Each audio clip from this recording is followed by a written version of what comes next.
What if I told you that one of the most stressful moments in my language learning journey was the first online business meeting that I had to organize completely by myself? Sometimes, even when you have a high level of English, you get into situations where your vocabulary could be way too limited. For example, you can be very good at talking about sport, but you have a very limited vocabulary about business or medicine. So it took me 2 days watching tens of online meetings and taking notes in the process to make sure that I have all the vocabulary that I needed to run that meeting. And it went very well. So today I'm going to share with you 10 of the most common situations in online business calls, and I'll give you all the expressions you need for each situation so you can sound super confident in English. So if you've ever felt nervous in online meetings, if you ever wished you knew exactly what to say to sound professional and confident, I'm going to share every phrase, every expression, and verbal trick that made me get so much better at online business meetings. So let me paint you a picture of just how bad I used to be at online meetings. We're talking 2022, where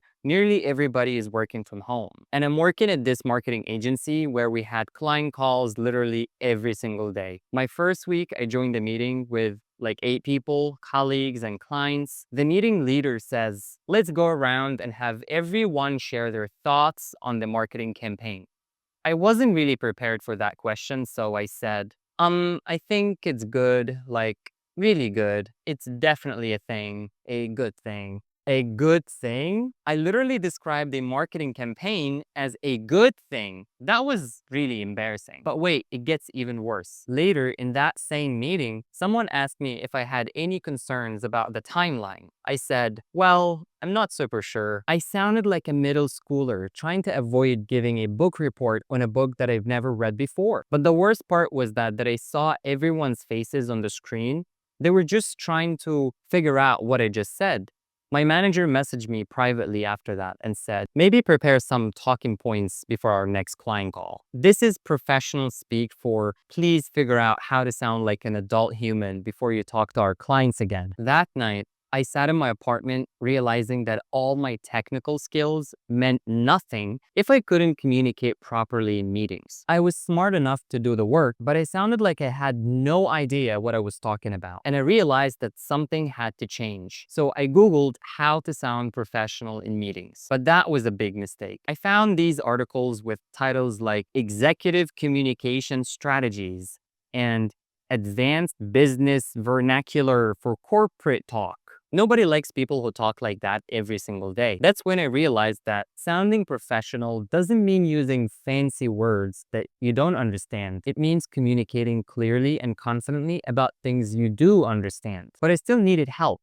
I was saying the right things in the wrong way, or saying nothing at all when I should have been contributing. Then I started watching my manager in client meetings. I started paying attention to how she spoke, not just what she said. She had these specific phrases she used for different situations. When she agreed with someone, she didn't just say, it's okay. She said things like, I completely agree with that approach, or that aligns perfectly with our strategy. When she disagreed, she didn't say, that's wrong. She said, I see it slightly differently. Or another way to look at this might be, when she needed time to think, she didn't just sit there silently. She said, let me think about it for a moment. She had a toolkit, a collection of professional phrases for every meeting situation. That's when everything clicked for me. I needed to build my own toolkit of phrases for different meeting situations. I started paying attention to every online meeting I was in, not just as a participant, but as a student. I'd have my notebook open, and whenever someone said something that sounded professional and clear,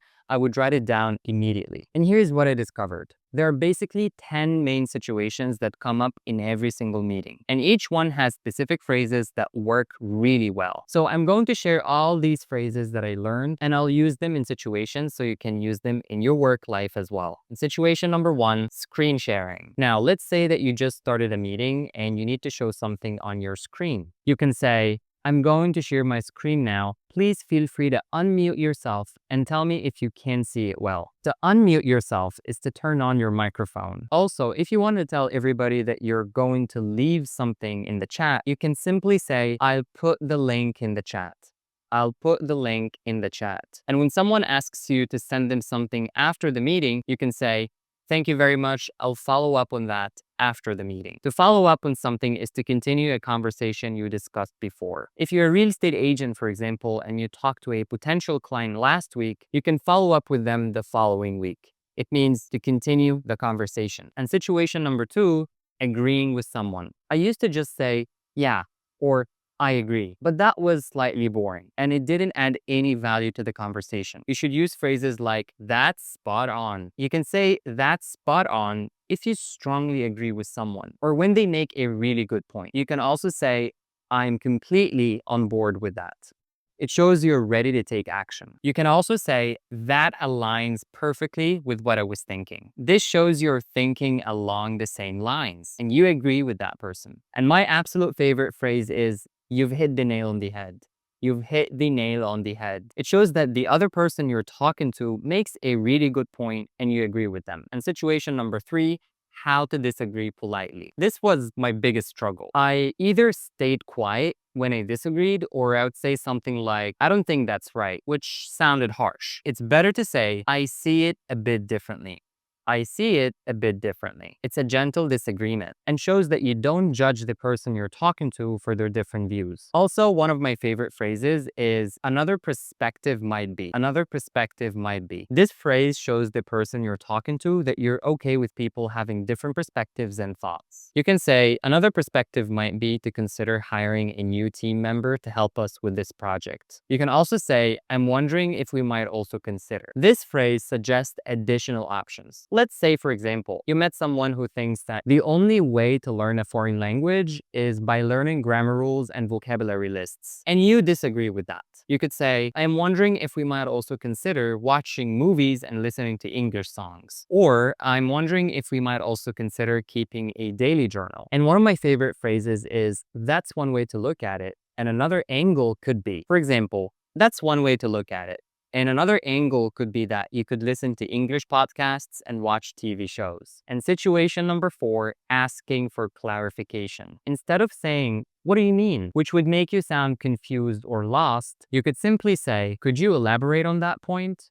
Could you elaborate on that point? Elaborate is a verb that means to add more information or explain something that you've just said. Let's say your boss says something that you've never heard before. You could say, may I ask you to elaborate on that point? May I ask you to elaborate on that point? Another phrase you can use when you ask for more explanation is, I want to make sure I understand. Are you saying, let's say you're talking to your marketing director at your company and he says that the company will cut on its marketing budget. You could say, I want to make sure I understand.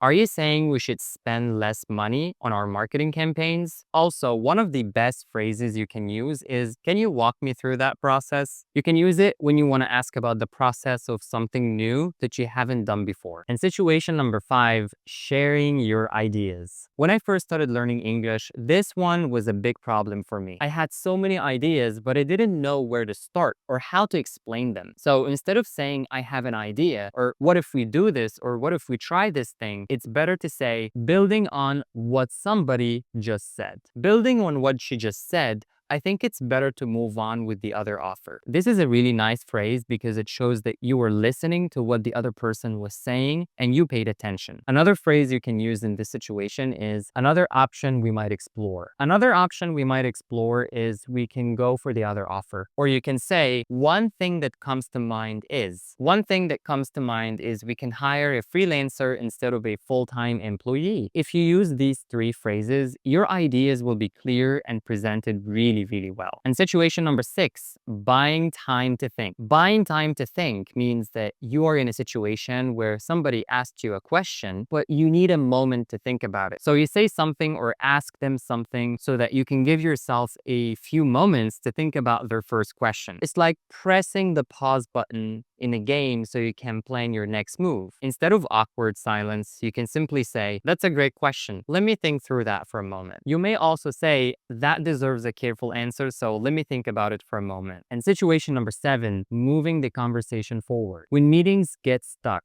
or they go off track, instead of sitting there hoping someone else would fix it, you can say, so where do we stand on next steps? And then you can summarize what's been said before you move on to the next point. Another phrase you can use, which sounds a little more formal is, should we focus on the decisions we need to make today? You can use this sentence when someone in the meeting is getting away from the main talking points of the discussion. And situation number 8, sales meetings. If you're a salesperson, your meetings with clients should be slightly formal and professional. I suggest you using less slang words, but at the same time, avoid using difficult or technical expressions that would make your client really uncomfortable, and try to sound natural and clear. So if the client talked about their problems, or if they talked about their goals and needs, you can say, let's make sure I understand your priorities. For example, let me make sure I understand your priorities. You need more effective advertising campaigns on social media, but your budget is enough for only one platform. Am I correct? Another phrase you can use is, based on what you've shared, I recommend. Based on what you've shared, I recommend using AI for copywriting because it will work faster and it will cost you less. And when the client is asking if you can help